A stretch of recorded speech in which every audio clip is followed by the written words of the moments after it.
Halo guys, selamat datang di video aku tentang kesetaraan gender. Mari kita bangun masyarakat yang inklusif dan adil untuk semua. Nah, kesetaraan gender adalah prinsip yang mengakui bahwa semua gender memiliki hak yang sama dalam berbagai aspek kehidupan. Aspek kehidupan di sini termasuk ekonomi, politik, sosial, dan budaya. Kesetaraan gender tidak hanya tentang kesamaan hak, tetapi juga tentang kesempatan dan perlakuan yang adil bagi semua gender. Kesetaraan gender ini sangat penting loh, karena dapat meningkatkan kualitas hidup dan kesejahteraan masyarakat secara menyeluruh. Teori feminisme liberal berfokus pada kesetaraan hak dan kesempatan bagi perempuan dalam masyarakat.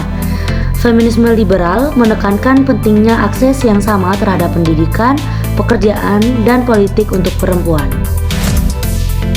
Teori feminisme radikal berpendapat bahwa sistem patriarki adalah sumber utama penindasan terhadap perempuan.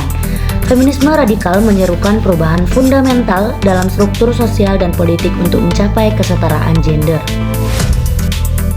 Teori ini berpendapat bahwa penindasan terhadap perempuan terkait erat dengan sistem kapitalis. Feminisme sosialis menyerukan perubahan struktural dalam ekonomi dan masyarakat untuk mencapai kesetaraan. Teori feminisme poststrukturalis berfokus pada bagaimana gender dikonstruksikan melalui bahasa dan diskursus. Feminisme poststrukturalis menekankan bahwa identitas gender tidak stabil dan dapat berubah. Teori ini berpendapat bahwa identitas sosial seperti gender, ras, kelas, dan orientasi seksual saling berinteraksi dan mempengaruhi pengalaman individu. Interseksionalitas menekankan pentingnya memahami bagaimana berbagai bentuk penindasan berinteraksi. Nah, teori ini berpendapat bahwa gender adalah konstruksi sosial yang dibentuk melalui interaksi sosial dan budaya. Konstruktivisme gender menekankan bahwa peran gender dapat berubah dan dipengaruhi oleh konteks sosial.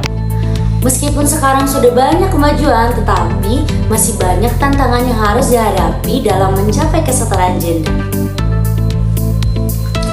Memang betul bahwa mayoritas laki-laki itu lebih kuat daripada perempuan. Walaupun kita dulu sebagai perempuan sering didoktrin bahwa udah nanti jadi ibu rumah tangga aja, ngurus rumah, ngurus anak, dan lain sebagainya, tapi kita harus yakin kita bisa menjadi perempuan yang berdaya. Nah, kalau kita bicara tentang kesetaraan gender, itu bukan hanya tugas kita sebagai perempuan untuk menyuarakannya, tetapi laki-laki juga harus bisa mengambil peran. Nah, aku pernah lihat di TikTok bahwa kesetaraan gender itu artinya bukan laki-laki dan perempuan setara, bukan itu. Tetapi kesetaraan gender itu adalah perjuangan kita sebagai perempuan untuk mendapatkan hak yang sama seperti laki-laki. Oke guys, sekarang kita ambil kesetaraan gender menurut Islam dari pandangan Ustaz Hanan Attaqi. Ini dia. Bagaimana dengan masalah kesetaraan gender? Islam itu nggak menganut kesetaraan gender. Islam itu menganut menghargai fitrah masing-masing. Kesetaraan itu kan kesamaan ya, secara ekstrim dan membabi buta kata saya, nggak bijak. Padahal tanpa kesetaraan pun sebetulnya nggak ada yang terzalimi, baik laki-laki maupun perempuan. Jadi untuk bisa mendapatkan kebaikannya mereka nggak harus setara. Dan kita nggak bicara tentang yang satu di bawah, yang satu di atas, yang satu rendah, yang satu tinggi, bukan. Kita bicara tentang fitrah masing-masing. Siapapun yang bisa menghargai fitrah itu berarti dia memuliakannya. Menghargai laki-laki dengan fitrahnya berarti memuliakan laki-laki. Menghargai perempuan dengan fitrahnya berarti memuliakan perempuan. Jadi Islam lebih fokus kepada memuliakan daripada menyetarakan. Karena menyetarakan dengan konsep Barat nggak selalu mampu memberikan hak kemuliaan. Bahkan kadang-kadang dalam kesetaraan itu menghinakan.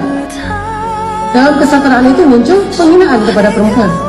Makanya Islam tidak fokus kepada kesetaraan, fokusnya kepada kemuliaan, dan otomatis akan setara, akan bahkan sempurna kalau fokusnya pemuliaan daripada penyetaraan.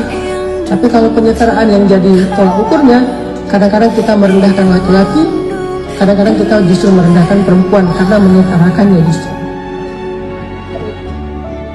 Terus masalah dapur, apakah itu adalah menjadi salah satu contoh ketidaksetaraan laki-laki dan perempuan? Enggak. Pertama, ini saya klarifikasi. Nabi itu, kata Sayyidah Aisyah, ini Sayyidah Aisyah ngomongnya, ketika ditanya apa kesibukan Nabi di rumah, wahai Sayyidah Aisyah, kata Aisyah, Nabi di rumah mengerjakan kerjaan istri-istrinya, mengerjakan kerjaan keluarganya. Apa maksudnya di sini? Ternyata ada dua kalimat di sini yang kita bisa highlight. Satu, kerjaan istrinya, kerjaan keluarganya. Berarti memang rumah itu emang tanggung jawab istri. Secara tanggung jawab ya. Secara tanggung jawab itu tanggung jawab istri emang. Makanya perempuan yang paling baik itu adalah yang paling baik dalam mengurus rumahnya. Jadi istilah dalam Al-Quran itu perempuan itu yang paling baik adalah yang menetap di rumahnya. Saya nggak menerjemahkannya berada di rumahnya dengan bersembunyi, bukan. Menetap di rumahnya itu terjemahan saya adalah dia mengurus rumahnya. Kalau terjemahan orang yang lain mungkin istilahnya nggak keluar rumah, nggak berkarir, nggak, pokoknya fisiknya nggak keluar rumah deh. Hari ini nggak perlu keluar fisiknya, kita bisa pakai online semua, makan bisa online, belanja bisa online, ketemu orang bisa online kan? Jadi nggak harus keluar rumah. Apakah itu terjemahan keluar rumah menurut Al-Quran? Menurut saya terlalu sempit. Jadi maksud mereka menetap di rumahnya adalah mereka yang mengurus. Jadi, untuk membangun masyarakat yang inklusif, kita perlu mempromosikan kesetaraan gender dan menghargai banyaknya keberagaman yang ada di sekeliling kita. Jadi, kesimpulannya kesetaraan gender adalah hak asasi manusia yang sangat fundamental. Mari kita bekerja sama untuk membangun masyarakat yang inklusif dan adil bagi semua.